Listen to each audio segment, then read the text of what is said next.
नमस्कार साथियों। जैसा सिद्धारमैया साहब ने, डीके शिव कुमार साहब ने आपको बताया,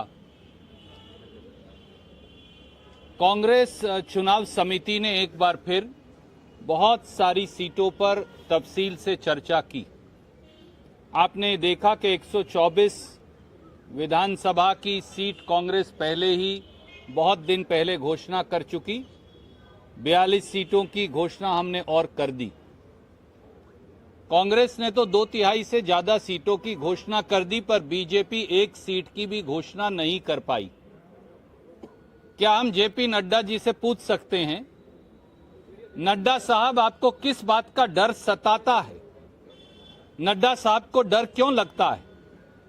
क्या इसलिए कि बोम्मई जी और नड्डा साहब और मोदी जी और अमित शाह जी जानते हैं कि भाजपा ने सीट घोषित की और भाजपा में भगदड़ मची? भगदड़ के डर से वो सीट अनाउंस करने से डर रहे हैं। नड्डा साहब डरिए मत, क्योंकि 40% कमीशन के भ्रष्टाचार का सच तो 6.5 करोड़ से अधिक कर्नाटका के हमारे भाई बहन जान चुके हैं। और कब तक आप खैर मनाएंगे? मुख्यमंत्री कहते हैं मैं अपनी सीट से नहीं लड़ूंगा, मुझे दूसरी सीट दे दीजिए। अधिकतर मंत्री कहते हैं मैं अपनी सीट से नहीं लड़ूंगा, मुझे दूसरी सीट दे दीजिए। भैया, अगर आपके पास लड़ने वाले उम्मीदवार बचे ही नहीं हैं तो कुछ फिल्म स्टार भर्ती करो, उनको टिकट दो, कुछ फिल्म एक्ट्रेसेस भर्ती करो, शायद आपकी बात बन जाए। शायद इसी वजह से आप सीट अनाउंस नहीं कर रहे। और दूसरा महत्वपूर्ण मुद्दा जो आप दोनों ने उठाया, फेडरलिज्म, संघीय ढांचा जो इस देश में है, उस पर कोई आक्रमण नहीं कर सकता। भारतीय जनता पार्टी की महाराष्ट्र की नाजायज सरकार ने, क्योंकि वो वोट से चुनी हुई सरकार नहीं, वो भगोड़ों को इकट्ठा करके बनाई हुई शिंदे सरकार है, तो भाजपा की भगोड़ी महाराष्ट्र सरकार ने अपनी एक स्कीम कर्नाटक के 500 और 600 गांव के अंदर लागू कर दी और 94 करोड़ रुपया आवंटित भी कर दिए। हम ये सवाल पूछते हैं मोदी जी और अमित शाह जी से, क्या आप इस देश में सिविल वॉर करवाना चाहते हैं? कल को हरियाणा पंजाब में स्कीम लागू कर देगा, पंजाब और हरियाणा दिल्ली के अंदर अपनी स्कीम लागू कर देंगे, पंजाब हरियाणा और दिल्ली उत्तर प्रदेश में लागू कर देंगे, उत्तर प्रदेश बिहार में लागू कर देगा, बिहार आगे उड़ीसा में लागू कर देगा। आप इस देश में सिविल वॉर करवाना चाहते हैं? आप प्रांतों का टकराव करवाना चाहते हैं? पहले भी मोदी जी और अमित शाह जी की नाक के नीचे असम की पुलिस ने और अरुणाचल की पुलिस का इसी प्रकार से टकराव हुआ, जिसमें सिविलियंस मारे गए। बाकायदा एक प्रांत की दूसरे प्रांत की फायरिंग हुई और 6-8 महीने तक एक प्रांत के लोग दूसरे प्रांत में नहीं जा पाए, जैसे ये कोई हिंदुस्तान पाकिस्तान हो। जो उत्तर पूर्व में आपने किया था अमित शाह जी, मोदी जी, वो आप अब दक्षिण भारत के अंदर भी कर रहे हैं। आपने अरुणाचल प्रदेश, मणिपुर और असम का झगड़ा करवाया, बॉर्डर डिस्प्यूट करवाया, लोग मरवाए। 8 महीने तक मणिपुर का आदमी असम नहीं आ पाया, क्यों? अरुणाचल का आदमी असम नहीं आ पाया, क्यों? ये हमारा मुल्क है, हम कहीं भी जाएं। अब आप महाराष्ट्र और कर्नाटक का झगड़ा करवा रहे हैं जानबूझकर।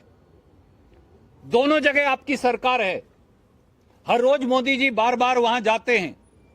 बसवराज बोम्मई के अंदर तो इतनी हिम्मत नहीं बची, वो इतने कमजोर मुख्यमंत्री हैं कि वो ना कर्नाटक के हितों की रक्षा कर सकते, ना हमारे कन्नड़ा भाई बहनों के हितों की रक्षा कर सकते। ऐसे मुख्यमंत्री को, जैसा आप दोनों ने कहा, बगैर विलंब के इस्तीफा दे देना चाहिए, नहीं तो उसे बर्खास्त करना चाहिए।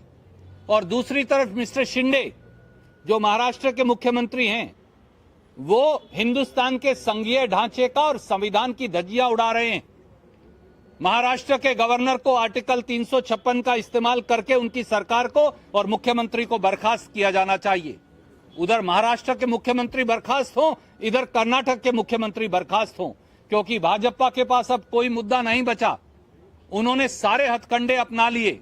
हिंदू मुसलमान, शमशान कब्रिस्तान, जातियों का टकराव, SC ST का टकराव, लिंगायत वोका लीगा का टकराव, अब कुछ नहीं बचा तो अब प्रांतों का टकराव करवा रहे हैं। केवल और केवल तोड़ने की ये नीति है।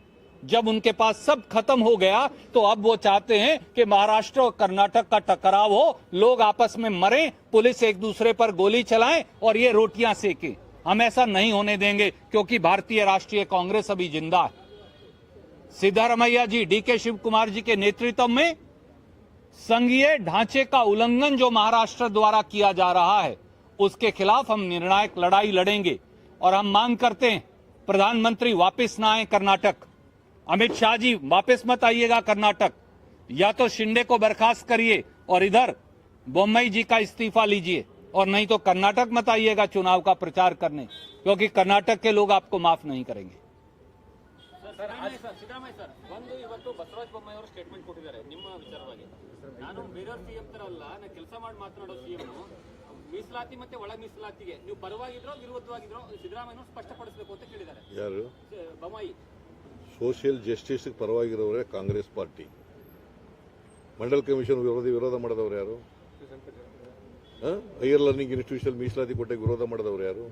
ಇದು ಕೊಟ್ಟವ್ರು ಯಾರು? Congress government. 73rd 74th amendment ವಿರೋಧ ಮಾಡಿದವರು ಯಾರು? ಬಿಜೆಪಿ. ಅವ್ರು ಯಾವತ್ತಾರು ರಿಸರ್ವೇಷನ್ ಬಗ್ಗೆ ಇದಾರ? ಕಮಿಟ್ಮೆಂಟ್ ಇದೆಯಾ ಅವರಿಗೆ? ಸೋಷಿಯಲ್ ಜಸ್ಟಿಸ್ ಬಗ್ಗೆ ಕಮಿಟ್ಮೆಂಟ್ ಇದೆಯಾ? ಬಸವರಾಜ ಬೊಮ್ಮಾಯಿ ಹೇಳ್ತಾರೆ ಇವತ್ತು ಆ ಜನರ ಕಣ್ಣಿಗೆ, SC ಜನರಿಗೆ, ST ಜನರಿಗೆ ಕಣ್ಣಿಗೆ ಮಣ್ಣು ಹಚ್ಬಿಟ್ಟಿದ್ದಾರೆ, ಮೂಗು ತುಪ್ಪ ಹಚ್ಬಿಟ್ಟಿದ್ದಾರೆ. ಅದಕ್ಕೆ ಅದನ್ನು ಡಿಫೆಂಡ್ ಮಾಡ್ಕೊಳ್ಳಿಕ್ಕೆ ಇವೆಲ್ಲ ಹೇಳ್ತಾ ಇದ್ದಾರೆ. We are committed to social justice. We are committed to preferential treatment to the poorest of the poor. Vulnerable sections of the society. So, for which there is no compromise at all. Thank you. Okay.